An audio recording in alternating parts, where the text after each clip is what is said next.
Hey everyone, welcome to News to Astonish, where we discuss comics, movies, games, and more. And today, I got a great review for a great movie.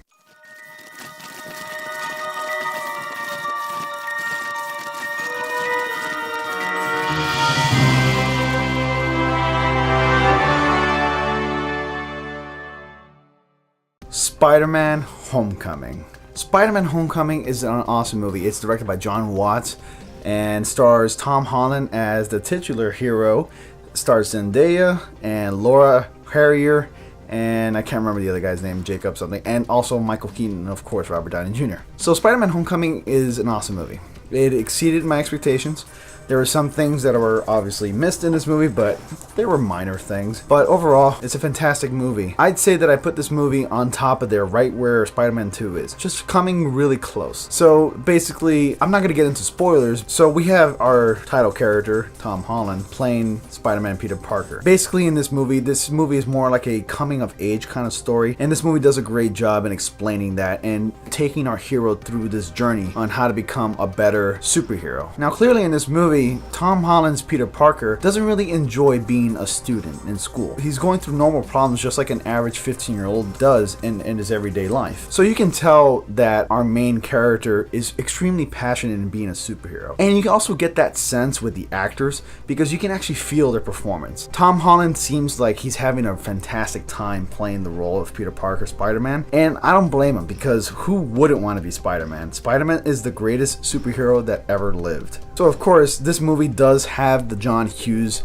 feel to it. If you ever have seen any John Hughes movie, then you probably would know what I'm talking about. You know, John Hughes has directed movies like Home Alone. And I'm not saying that this movie is like a Home Alone film, but it does have the John Hughes witty feel to it. This movie is extremely energetic. It's amazing. It's not off-putting. It's not depressing. It's not as dark as, let's say, like the Amazing Spider-Man movies were. It's not as serious as the first three Sam Raimi Spider-Man are. I'm not saying that there aren't serious moments in this movie, but you can tell that this movie does have a lighthearted tone to it. And it's one of the things that really distinguishes it from every other Marvel movie that there's been in the MCU, is that Spider-Man Homecoming is a very lighthearted tone film compared to the other Marvel movies. And that's a fantastic thing.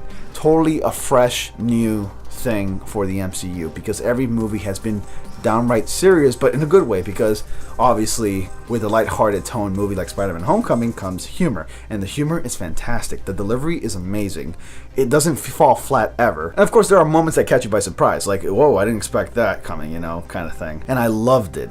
Everything about this movie is perfect. The cast is awesome. If I were you guys, I'd stay to the end credits because there are a couple of surprises, especially the second one, because the second one is a really funny one. I'm not going to tell you what it is. Just stay to it, and trust me, you will laugh really hard. All the other actors who performed for their roles, like Michael Keaton's Vulture, did a fantastic job. Probably the best villain I've seen yet to date since Tom Hiddleston's Loki and Thor. Awesome villain. Had a great time. And about the whole concern about Robert Downey Jr.'s Tony Stark Iron Man being in the film frequently, there's no need to despair. He's barely in the movie. That's not a spoiler at all. I'd say tops, he's in the movie from 6 to 8 minutes. And for the most part, you've already seen most of Tony Stark's Iron Man in the trailers themselves. So yeah, definitely a weight off my chest when I saw the movie. And this movie does solely focus on Peter Parker's Spider-Man and through all the things that he's going through, you know, what an average kid goes through in school. He's got girl problems, school problems, obviously, dealing with punk kids like Flash Thompson, of course, and, you know, dealing with being a superhero at the same time. And he's just got to find a way to balance this out. Overall, I had a great time in this movie. The characters were awesome. Our main character, Peter Parker, was fun, energetic, and easy to relate with. You know, there were some moments in this movie that kind of reminded me of myself when I was a kid.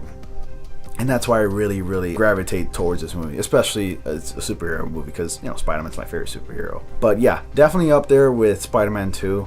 Not as good, but it's definitely coming to a really close one. And it's the best, most fun Spider-Man we've ever had to date. For the action was top notch. It was great. Not as personal and not as dark and gritty as the original Sam Raimi films, or let's say maybe some of the moments in The Amazing Spider-Man.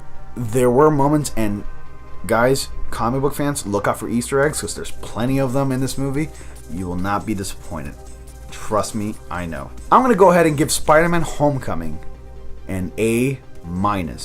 So that's it for my review, guys. What did you think of the movie? Have you seen it? Let me know in the comments below. Do you think this is the best Spider-Man movie up to date? Or do you think Spider-Man 2 or Spider-Man 1 is better than the Spider-Man Homecoming movies? Where would you rate it?